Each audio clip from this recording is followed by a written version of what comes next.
Niddah Daf Nun Bey says the Mishnah. Once a girl sees Simonim Shnei Saira, she becomes a G'dayla for all halachas in the Torah, including that from then on she can perform Chalitza and Yibum. There's a Havamina that even a Ketana can perform Chalitza, because in the Parsha of Yibum it doesn't mention the word Isha. It says Ish, that he has to be a Gadol, but a woman doesn't have to be a G'dayla.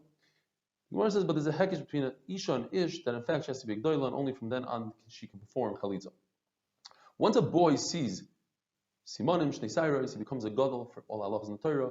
He even can become a Ben Soyer or Moira, and you could kill him. The period of time that a boy can be a Ben Soyer or Moira is from the time they see Shnei Sairos ad Shiyakev HaZakan.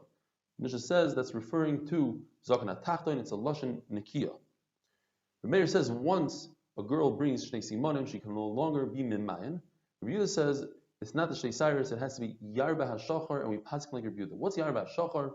Rav Chizda says it means when the hairs lay flat, it looks as if it's Yarba Shachar. Rava says that they have to be makiv, they have to go from side to side.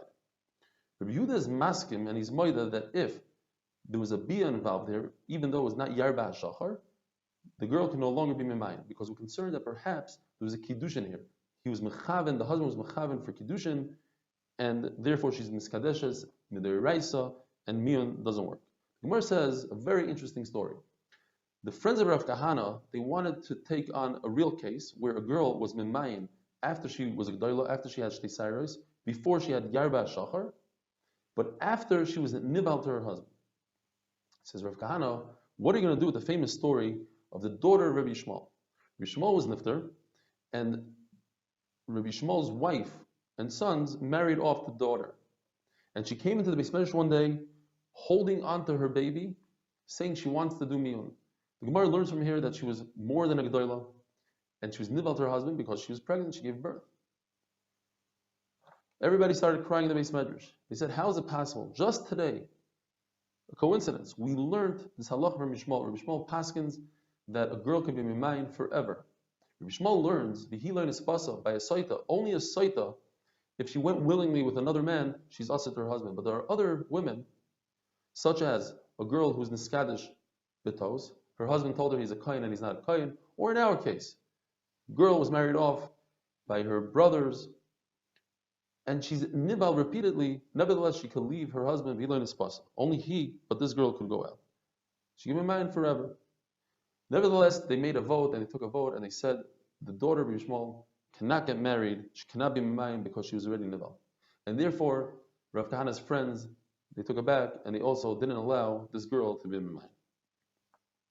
Rabbi Yitzchak paskin like Rabbi Yehuda that once the girl is a g'dayla but she's not yarba shachar, even though she's nibal, he let her be memayin and he let her marry somebody else. Says the Gemara that Rabbi Yochanan sent a message to Rabbi Yehuda Nisiya, who's the grandson of Rabbi Yehuda Hanasi. He said, look what's going on here. So Rabbi Yehuda Nisiya sent a balosh, he sent police, and they removed her from her husband, and they said the second kiddushin is not chal.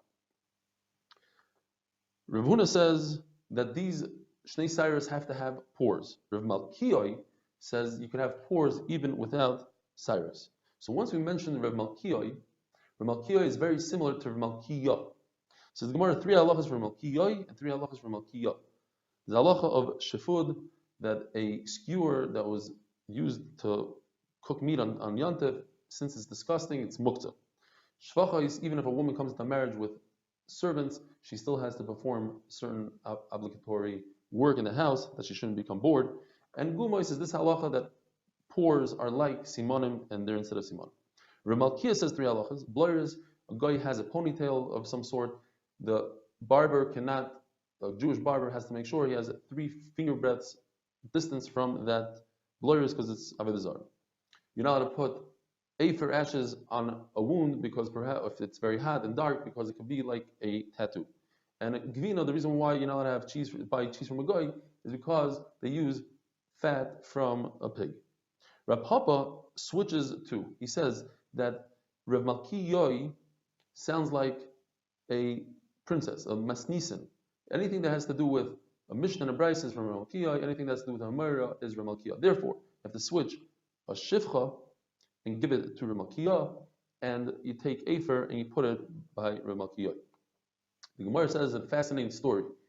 Iyov told HaKadosh Baruch Hu, is it possible perhaps that you got hit by the wind and you confused my name Eoiv with Oyev. You switched the Yud and the Vav, and maybe you think I'm your enemy and therefore you're punishing me. Why are you punishing me so much? So the Gemara says that Hakadosh Baruch Hu was not happy with that taina and how he said it, and Hakadosh Baruch Hu told Eoiv, do you think I can confuse your name? Every person has 100,000 hairs on their head, and each hair has its own pore. We don't have two hairs growing out of one pore. And you think, and I make sure that everything happens and the whole world runs the way it runs, and you think I'm going to make a mistake between Eoiv and Oyev? Akapanim, you see that two hairs cannot grow out of one pore. Says the Gemara, that's only on the head. But anywhere else in the body, it can happen, and therefore, if there are two hairs that grow out of one pore, it's still simanim. Shmuel says that simanim don't have to be in the same area. You can have on the upper part of the body, above the erva, and below the erva. You can have on the knuckle of the hand even, and on the knuckle of the foot. You could have, according to Rav Chizda, the simanim have to be in one area. They don't have to be by the erva, but they could be even on the hand, but they have to be together in the same place. There are other places besides by a girl and a boy where we use cyrus. By para aduma, if a para aduma has two black hairs, it's possible. By negoim, if a person has two white hairs, it's tsaras. What length does it need to be by us and by everything else? There's machloikis. According to Rabbi Shmuel, you have to be able to bend down the hair to its root, and that's the longest shita. According to Rabbi Eliezer, if you could grab onto it with your fingernail, or some say you hit it with your nail, Rabbi Kiva says you have to be able to cut it with a scissors. Nafkamina, lahalacha, we pass in like all three shitas l'chumra. So for chalitza, we have to wait until it gets to the longest shear, and for miyun, it's the shortest shear. Says the Mishnah, if a woman sees a kesem, she sees a stain, and she doesn't have an idea when it happened, because she's wearing the same beged for a long time, so it's mikalkal. Now we don't know when her niddah period started, and therefore we don't know when the ziva period started, and therefore it's possible that she's a zavak doilav. She has 3 areas. It's possible she's a zavak tana because it's part of the niddah period. If a woman wore the same clothing for 3 days and she found a very large stain the size of 3 grisim, so it's possible, says the Gemara, we have to be choishish according to her mayor, that it's 3 days of ziva. Each day she only had 1 gris. According to Chacham, we're not choishish such a thing because it was in one area. If a woman wore 3 different clothing and she found a stain on 3 different clothing, Chacham Amayda, that she is a zavak doila.